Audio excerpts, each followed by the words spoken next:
I'm going to be speaking about primarily about coffee for Pesach, and we'll talk for a minute at the end about tea as well. The questions are the same. The coffee beans or tea leaves in and of themselves are not chametz or kitnius, and in and of themselves are not a concern for Pesach. And we're going to discuss that there are 5 processes we're going to talk about that are done to the coffee beans, of which 3 of those processes potentially raise a Pesach concern. So we're going to talk through the couple of processes, and it'll take us just a couple of minutes. And then we'll be able to understand what it is that would or would not make a specific brand of coffee acceptable or not acceptable for Pesach. Before I begin, I do just want to mention that regardless of whether a specific brand is or is not acceptable for Pesach, it is definitely appropriate that a person should start with a fresh jar, just like would start a fresh jar or container of anything for Pesach, because during the year, the jar that you use, you stick things into it and things might fall into it, so whatever brand you're using, or for whatever reason you decide something is kosher for Pesach, without a question, that needs to be a fresh jar. 2 of the processes that are done to coffee that do not pose a concern, I'm mentioning them just to put things in perspective, is the roasting of the coffee beans. That is to say, the beans come off the ground green, and they get roasted, which helps draw out the flavor and turn them brown like we're all familiar with. And a second step that happens later on is that the coffee has to be brewed. After you roast the beans and you grind them up, they then have to be cooked up to bring the flavor into the water. Sometimes the coffee we buy in the store is already brewed.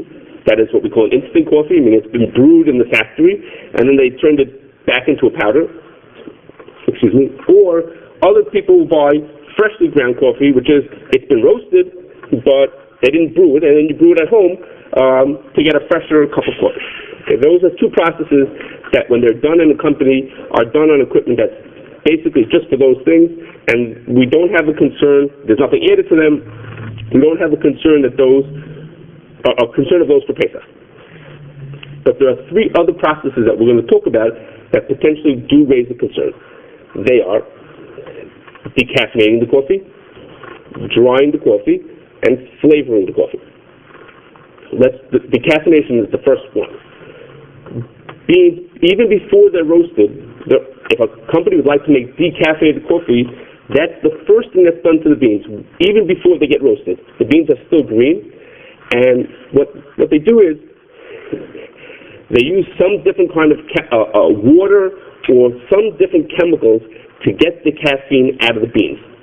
They soak the beans in hot water or hot chemicals, and the caffeine that's in the bean leaches out of the bean and goes into the water.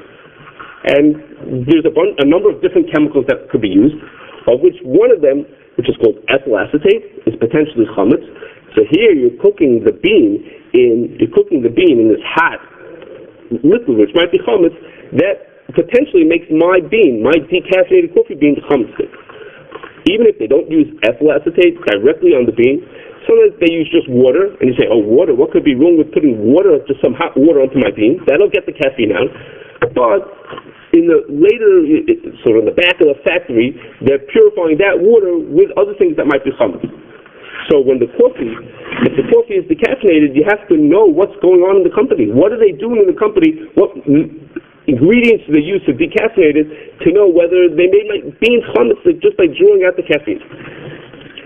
So the first rule we're going to say is that if coffee is decaffeinated, it for sure needs some kind of a hashgacha for Pesach. Either a hashgacha or someone who can vouch and say there's no hashgacha, but I can tell you that the process they use doesn't raise any concerns. That's the first. Now we have our beans, either regular or decaffeinated beans, and in some companies they brew the coffee. As I said, they brew the coffee in the company, and then they don't want to sell you a cup of liquid coffee. They want to turn it back into a powder. That is to say, they dry out the liquid. They boil out all the liquid, or they remove all the liquid from the brewed coffee and turn it back into a powder that they could sell to you as what we call instant coffee. How do they get the water out of the coffee? How do they get the water out of the brewed coffee? So it turns out that there are two basic ways to get the water out. One way to get the water out is through what's called spray drying. Spray drying means you spray the water into a fine mist, into a huge chamber that's boiling hot, and it's so hot in there that when the liquid sprays into this chamber, it immediately, all the water boils out of it. And by the time it hits the floor, it's already a powder. Okay, that's called spray drying, because you spray the liquid. By the time the liquid hits the bottom of the chamber, it's already turned into a powder. That's one method.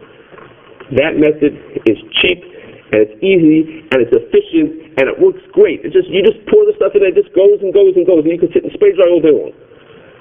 The other method is called freeze drying. Freeze drying it takes at least 24 hours to do it. In very expensive and fancy equipment, you put the liquid, first it has to be frozen, then it goes through a process called sublimation, which is a fancy process that makes it go from being frozen into being a powder without boiling, without heat, a whole fancy process, which takes, as I said, at least a day to do this process.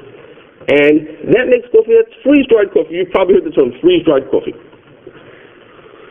So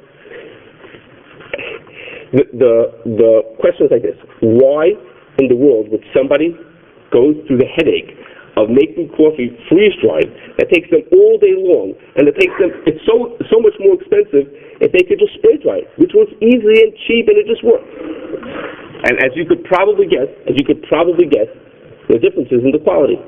The freeze-dried retains much more of the flavor, and freeze-dried coffee dissolves in your cup much better than spray-dried coffee does.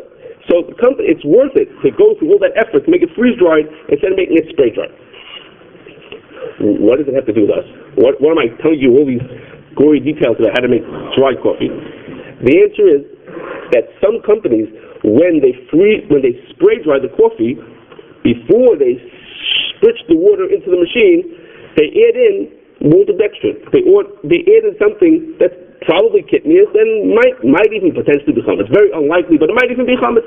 They add in some powders to help when it sprays. When they sprayed it, they want it to end up being a better powder. They might stick in a powder, something called maltodextrin, something that has been found in companies to be doing. So therefore, people don't want to have those things, as Rabbi Fishbane mentioned. People don't want to have kidneys, even if we can come up with a reason why it might be mutter. People don't want to have that in their coffee. So you can't have spray-dried coffee. And here's where we come to our hands-on demonstration. For those of you who have the samples in front of you, you should have two bags in front of you. The one with an F is for freeze-dried coffee, and the one with the S is spray-dried coffee. And you'll see that if you pick up the freeze-dried coffee comes out of the machine in chunks, in like little pebbles. They look like, and they look like freeze-dried coffee. What can I say? You hold it in your hand, you can see it. The spray-dried comes out of the machinery as a powder. When it comes out as a powder, sometimes they clump it back together. They use a thing called, it's a fancy word called agglomeration. They clump it back together to look like it's freeze-dried. Okay, but it's not freeze-dried. And if you put it into your hand, just pick some of it up, some of the spray-dried coffee up in your hand, you rub it between your fingers, it turns right back into a powder. Okay, which you can't do that to the freeze-dried coffee. It's chunky, it's like little rocks. You can't do that. So if you look at a coffee, once you've seen it once, you could pick it out yourself in the supermarket. You could see the brand, you could see the brands which are spray-dried. Those potentially have something mixed into it that's not pure coffee, and those need hashgacha for Pesach. If you have one that's freeze-dried, to date, no one's been adding things into it. It just is what it is.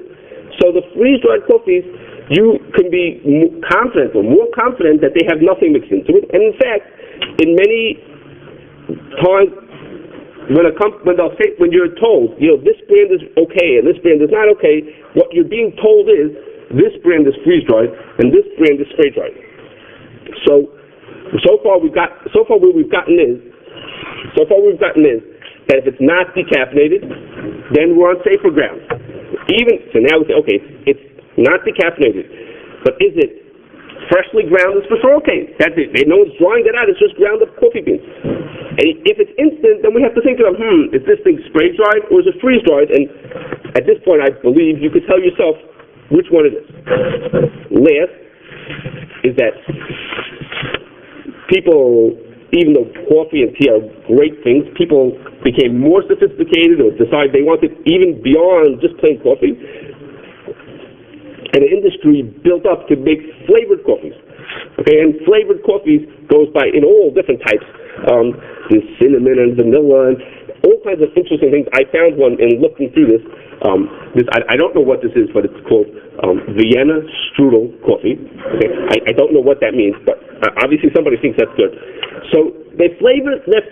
What does that mean? They flavored the coffee. What it means is, right before they put the ground up coffee, the instant or the regular, into the bag, someone pours on some flavoring onto the beans.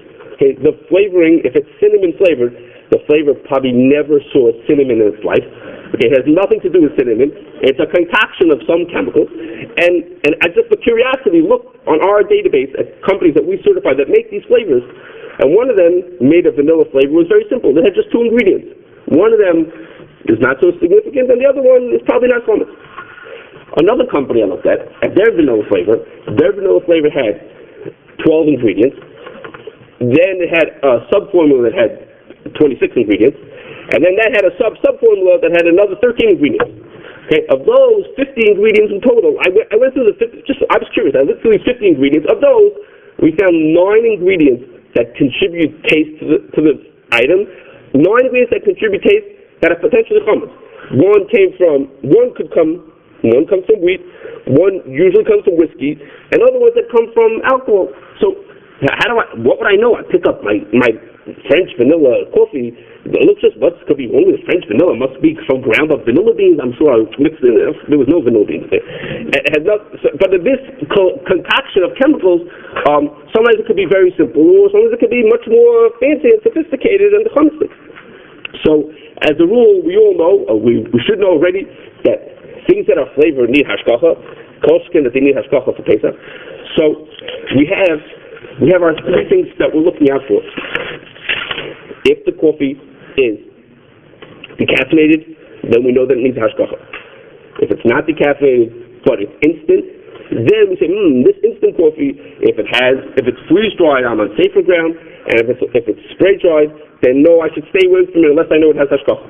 And lastly, if it has a flavoring to it, then it's not recommended, unless it has, of course, it has hashgacha specifically for Pesach. But just to finish with tea has the same kinds of questions. It also could be decaffeinated or flavored. What we call herbal tea is really just flavored tea. Or it says, straight out that it's a flavored item. So again, those would not be used without hashgacha. And if it's just a plain tea that is not decaffeinated and is not flavored, then that would be acceptable. Thank you.